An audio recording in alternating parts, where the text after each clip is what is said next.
तर हा ब्लॉग माझ्या बड्डेचा आहे, जो की असतो ऑक्टोबरमध्ये.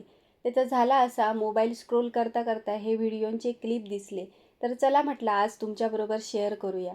मी मस्तपैकी नट्टापट्टा करून केक कापूच्यासाठी तयार झालेलं आहे. पण मग माझ्या भावान एकच नंबर दिसतेस असा याकच वाक्य माझ्यावर फेकून मारल्यान आणि पप्पाचं कर्तव्य निभावूक ते बिझी झाले. पण मग मी इतक्या मस्त तयारी केलेलं आहे आणि फोटो काढूक कोणच नाही म्हणून गोलूक थोडीशी रिक्वेस्ट केली आणि म्हटला, तुझ्या पप्पांका तुझ्या ड्युटीपासून जरा सुटका दे ना आणि माझे फोटो काढूक सांग. खरंच मात्र जेंट्स लोकांचं आयुष्य म्हणजे जसं सँडविच. पटापटा थोडेफार फोटो काढून घेतलंय आणि मग आमच्या मोठ्या अक्काबाईन माझं औक्षण केलं आणि आठवण कॅप्चर करून ठेवच्यासाठी फोटोसाठी पोज पण दिल्यान. आमच्या कशिशने पण ओवाळल्यान. दोघांनीच ओवाळल्यानी, कारण गोलू केक कापूची खूपच घाई झालेली. पण जेव्हा खराच केक कापूची वेळ येली तेव्हा त्याचा वेगळाच काहीतरी चालू झाला. असा पण घरातल्या कोणाचो पण बड्डे असा दे, केक कापूचो जन्मसिद्ध हक्क ह्यो गोलूचोच असता.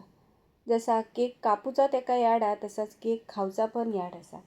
आणि असा पण त्याची मम्माच घरात केक बनवणारा असा आणि ह्यो केक पण त्याच्या मम्मानंच बनवला ना, त्याच्यामुळे त्याची आणखीनच मज्जा असतं. पप्पानं आणलेल्या गिफ्टसाठी पण त्याचा हट्ट चालू होतो. तर कालच्या गिफ्टमध्ये माईक होते आणि ही जीन्स होती, जी की माका थोडी लूज झाली, त्याच्यामुळे ती रिटर्न केले. आणि त्याच्याबरोबरच या ट्रायपॉड पण होता.